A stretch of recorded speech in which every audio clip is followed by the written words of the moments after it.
올 상반기 국내 주식시장 키워드는 변동성이라고 할 수 있을 겁니다. 2040선부터 2240선까지 오르락내리락 하는 일이 많았기 때문인데요.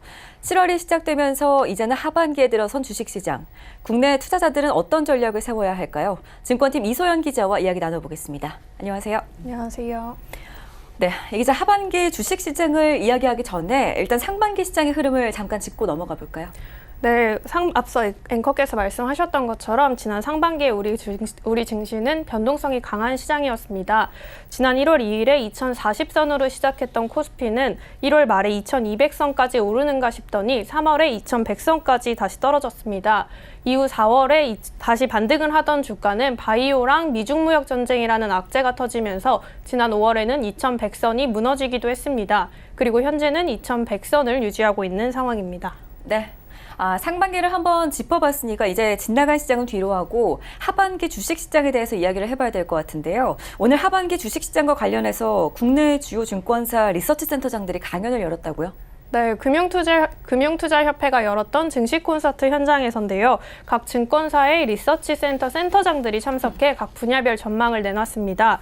참석자는 오현석 삼성증권센터장, 그리고 조용준 하나금융투자센터장, 최석원 SK증권센터장, 이창목 NH투자증권센터장이었습니다. 이들은 각각 국내외 증시, 채권, 매크로 이렇게 분야를 나누어서 전망을 발표했는데요. 이들 중에 오현석 삼성증권센터장을 증시 콘서트 전에 사전 인터뷰를 통해서 이야기를 들어봤습니다. 오현석 센터장은 상반기 주식시장의 변동성을 가장 키웠던 요인인 미중 무역 분쟁에 대해서 관세 협상이 타결될 것이라고 전망을 내놨는데요. 타결이 이루어질 거라고 보는 이유에 대해서는 미국의 대선 사이클이 도래하고 있다는 점, 그리고 중국의 IT 제조기업들이 일제히 무너질 수도 있다는 점을 배경으로 꼽았습니다. 네, 일단은 변동성을 키웠던 미중 무역 분쟁이 해소가 된다면은 국내 주식시장에도 좋은 소식이 될 것 같은데요. 그렇다면 투자자들은 하반기에 어떤 전략을 취하면 좋을까요?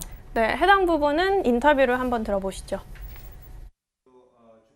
기본적으로 관세 전쟁 관련된 쪽은 타결된다라고 보는 시각이거든요. 그래서 시장 전반적으로는 하반기에 저희는 2350선까지 업사이드 있다라고 얘기를 하는 거고요. 여전히 하반기에 업사이드 기회 있다라고 본다라는 거죠. 그래서 주식은 팔지 말고 좀 보유하는 게 좋겠다라고 얘기하는 거고, 또 무역 분쟁 관련된 쪽의 스토리가 좋은 쪽으로 진행이 되면 예를 들면 IT 쪽도 기회가 좀 있을 거고, 다음에 당장은 차이나 플레이 쪽이 훨씬 좋아질 수 있으니까.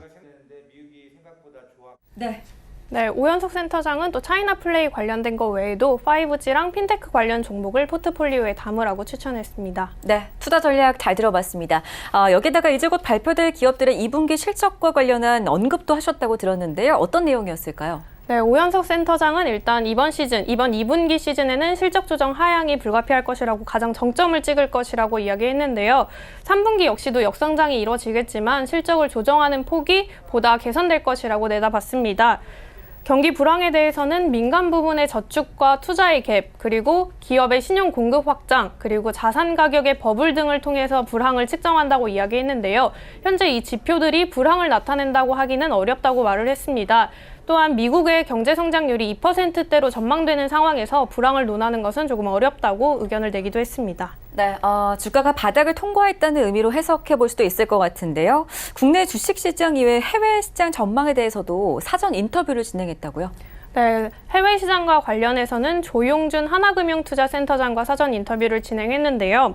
조용준 센터장은 미중 무역 분쟁의 부분적 해결과 미국 달러의 약세를 고려할 때 하반기에는 이머징 마켓을 포트폴리오에 담으라고 추천했습니다. 관련 내용 역시 인터뷰로 한번 들어보시죠. 글로벌 주요 정부들이 이제 통화 완화적인 정책을 쓰기 때문에, 그러니까 유동성을 공급하기 때문에, 특히 이제 FOMC에서 금리 점도표도 내렸지만 금리를 인하할 가능성이 커졌기 때문에 달러가 약세로 좀 바꿔지고 있잖아요. 네네. 그래서 3분기 동안에는 미중 무역 전쟁하고 미금리 인하를 감안해 보면 위안화나 원화가 좀 다시 강세로 지금 이미 전환되고 있고, 뭐 그런 것들을 좀 생각해 본다 그러면 이머징 시장이 좀 상대적으로 괜찮지 않겠나. 네, 조용진 센터장의 인터뷰 내용을 좀 살펴봤는데요. 그렇다면 조용준 센터장이 꼽은 이머징 마켓에는 어떤 것들이 있는지 궁금합니다. 네, 일단 국내에서 투자자들이 해외 시장에 주식 투자를 할 때 기본적으로 미국과 중국을 포트폴리오에 담는다는 전제로 인도와 베트남을 추가적으로 추천했는데요. 인도의 경우에는 모디 총리가 집권을 한 뒤에 모디노믹스가 추진되면서 꾸준히 경제적인 성장기에 접어들었다라고 평가했고요. 베트남 경우는 올해 6.5%대의 성장률이 전망되면서 외국인의 자금이 꾸준히 유입되고 있기 때문이라고 이야기했습니다. 네, 이와 더불어서 또 오늘 증시 콘서트에서는 국내외 주식시장 전망 이외에도 또 채권이나 매크로 관련해서 다양한 이야기가 오갔다고 하던데요. 증시 콘서트 현장에도 다녀오셨잖아요. 현장에서 오간 내용도 간단하게 설명을 부탁드리겠습니다. 네, 앞서 말씀드렸던 국내외 국내의 상황 외에도 채권, 금리, 매크로와 관련된 이야기들이 오고 갔는데요. 먼저 채권과 금리에 관련해서 이야기했던 최석원 SK증권 센터장의 경우에는 세계 경제가 둔화되는 가운데에서 한국의 경제 성장률은 2%대 정도일 거라고 전망을 했습니다. 그리고 금리 인하와 관련해서는 미국 주도의 글로벌 팽창 정책, 미국 주도의 팽창적 통화 정책과 암묵적인 글로벌 공조 속에서 오는 2020년까지 두 차례 금리 인하가 있을 것이라고 전망했습니다. 마지막 연사는 매크로 분야에 대해 강연을 했던 이창목 NH투자증권 센터장이었는데요. 이창목 센터장 역시 앞서 전해드린 오연석 센터장의 의견과 비슷하게 미중 무역 분쟁에 대해서 글로벌 무역의 판을 깨지는 않는 쪽으로 진행이 될 것이라고 전망했습니다. 그리고 국내 경제와 관련해서는 메모리 반도체의 수출 부진 그리고 고용 지표의 악화를 전망했는데요. 특히 고용 지표와 관련해서는 60대 이상의 연령층에서만 고용 회복세가 나타나고 있다는 점을 지적하기도 했습니다. 네, 각 증권사의 리서치 센터장들의 입을 통해 들어본 하반기 주식시장 전망이었습니다. 자, 이 기자 오늘 말씀 고맙습니다. 감사합니다.